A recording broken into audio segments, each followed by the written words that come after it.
Cultuamos ao Deus vivo, que através do teu sangue derramado em uma cruz, nos resgatou e vivificou, para nós possamos dar testemunho de toda a sua glória, graça e misericórdia sobre nossas vidas.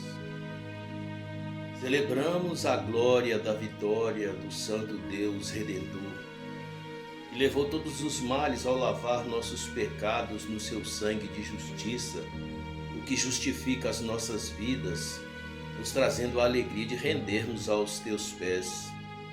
Reconhecemos entre nós o fracasso que nós éramos, pois tirou-nos da imundície, se oferecendo em sacrifício, pondo o próprio corpo em holocausto.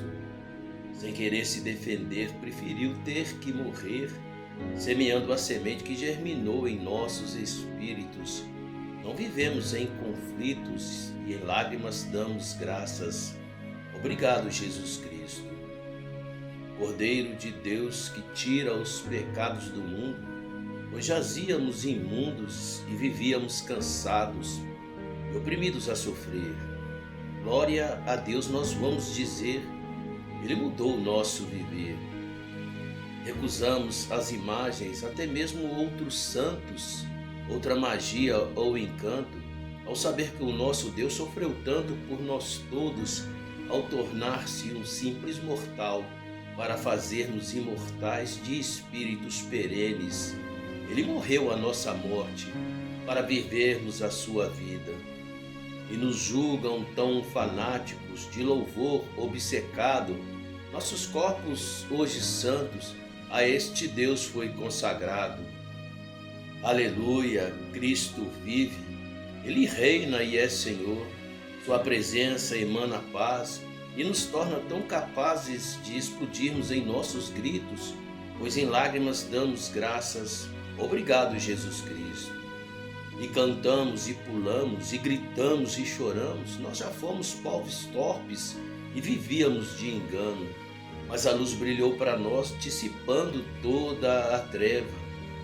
Jesus Cristo é soberano, poderoso e invencível, glorioso e invisível, pois o Verbo se fez carne e habitou em meio a nós. A quem se via tão perdido, Ele fez ouvir a sua voz, ensinando a amar, todo amor compartilhar. Que alegria em nosso peito nos é dado este direito, apesar de imperfeitos. Na verdade, nós também erramos, pois às vezes nós pecamos, mas nas vezes que tropeçamos, é o seu nome que clamamos. Somente a Ele adoramos, pois somente a Ele nós entregamos. Nossos caminhos eram tão tortos, sem Jesus nós éramos mortos. Doce Deus das mãos furadas, é amigo, é fiel. Sua graça emana aqui, seu amor aqui se enterra, encharcando em nossos peitos. Somos deles por direito, conquistado em uma cruz. Glória a Deus, Cristo Jesus.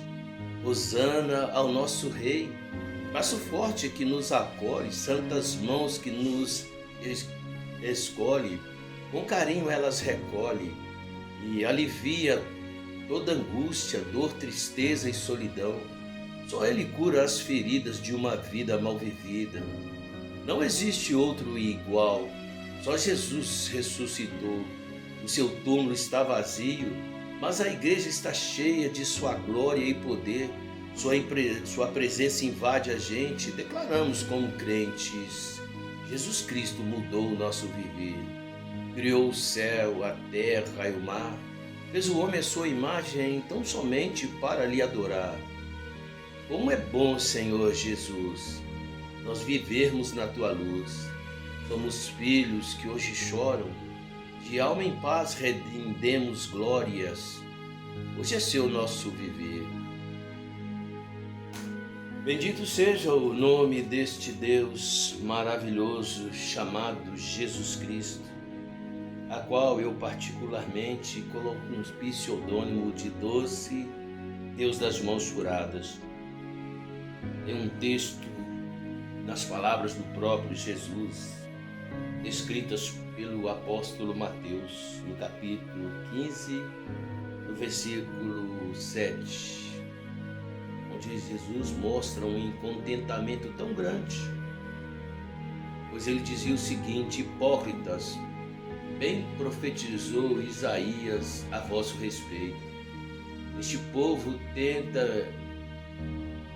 povo honra-me com os seus lábios, mas o seu coração está longe de mim. E em vão, porém, me adoram, ensinando doutrinas que são normas de homens.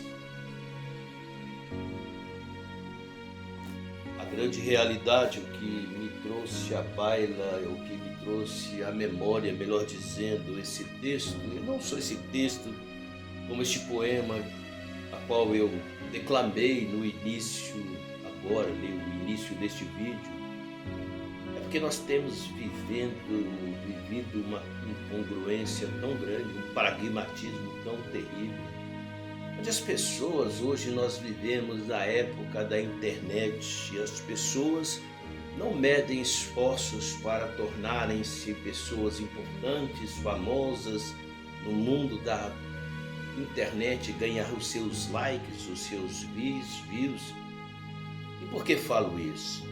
Porque mexe, vira, sempre vem, quando não é um escândalo, é uma polêmica e assim vai. A última polêmica foi sobre o Descende. Então eu até falei, coloquei no comentário da minha igreja, falando sobre os tecnocratas da teologia. Pessoas que tem uns que têm até vários seguidores, mais de 1 milhão de seguidores, questionando, apedrejando esse movimento do Descende. E de repente algumas explicações, explanações pareciam fazer um certo sentido. Mas ironicamente eu não estive lá, mas eu vi um corte da minha igreja, o meu pastor esteve lá. E quando eu vi o meu pastor pregando, sem ele saber, ele me deu um tapa no meu rosto. E por que falo isso? Porque quando eu estava num congresso, eu fazia parte de uma igreja que infelizmente não era tão profunda as suas raízes, cheia daquelas campanhas heterodoxas, campanha da mirra, campanha da rosa, campanha do sal grosso, enfim, era uma igreja rasa. Mas de repente, num congresso que houve, estava um homem mais novo na época, com a camisa toda floral, toda florida. E olha como nós somos preconceituosos, porque em meio a tantos que estavam polidos, ternos e gravatas, foi dado a ele a oportunidade nesse dia de trazer a palavra. E eu, porque falo de preconceito? Porque quando eu contemplei a imagem daquele homem, eu pensei comigo silenciosamente, deve ser alguém que é amigo da turma e eu já trazia naquela época uma barreira tão grande contra líderes por causa de tantas coisas que já estavam me angustiando, muito embora por outras questões que eu não quero comentar aqui agora, eu mantinha-me preso àquele segmento. A verdade é que quando esse homem começou a falar, o chão veio abaixo. Não é melhor do que ninguém, eu conheço hoje ele um pouco mais, ainda que pouco, não o vejo sentir-se melhor do que ninguém. Por que falo isso?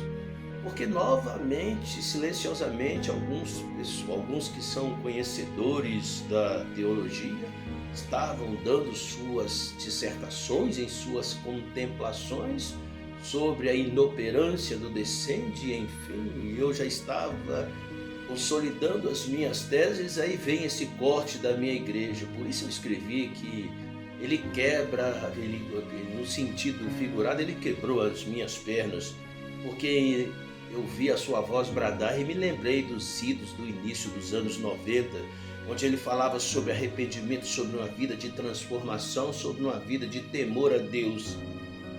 Ele continua o mesmo.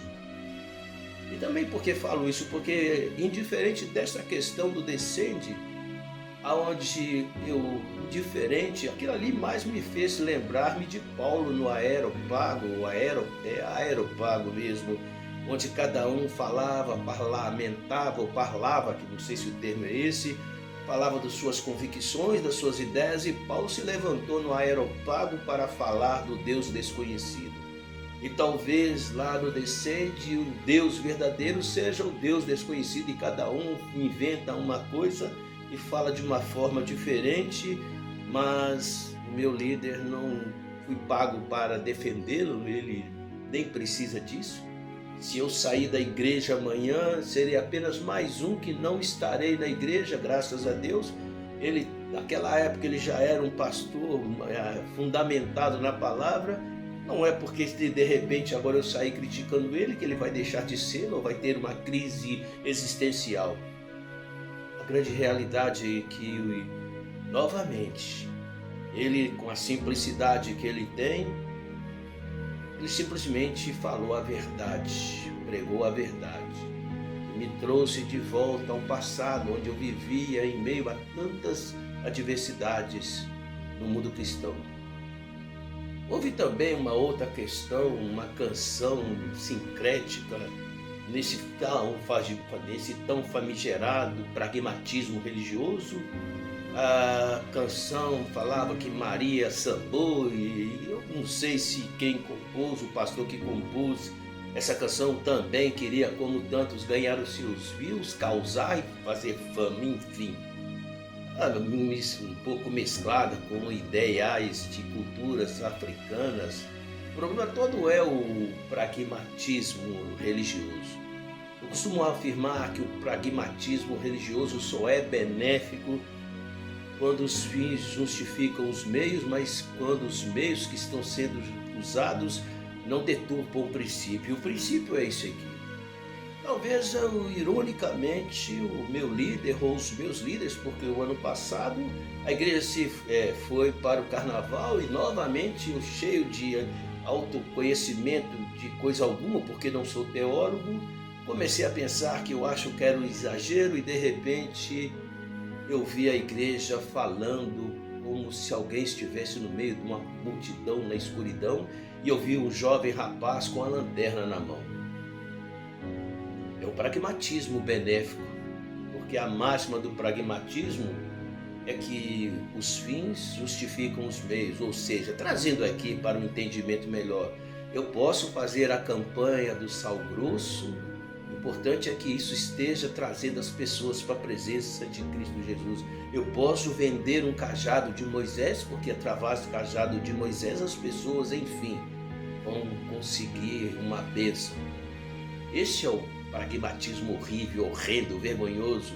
Mas eu sempre me lembro de uma certa vez, não era a minha igreja, em que eu estava descendo uma avenida muito conhecida da minha cidade, um jovem simpático, numa campanha de evangelização, e era calor, me ofereceu um copo de água, inclusive nesses copos que se vendem água mineral, e disse: tome essa água, aceite um copo de água, é uma promoção que nós estamos ofertando por causa do calor, mas você pode beber a água da vida. E começou a falar de Jesus.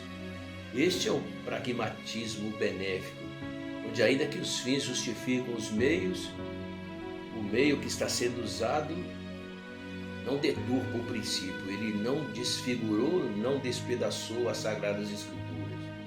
Não estou aqui para falar se essa canção do Aue é certa ou errada, mas eu tenho saudades de canções e louvores que abrem a porta dos céus. Eu tenho saudades de quando me converti, eu ouvi Ademar Campos. Inclusive tem uma pequena passagem nesse poema que Deus colocou no meu coração, que veio da voz de Ademar Campos. Ele nem sabe disso. Enquanto eu ouvi essa canção, depois eu me inspirei e disse: celebramos a glória da vitória de um santo Deus Redentor.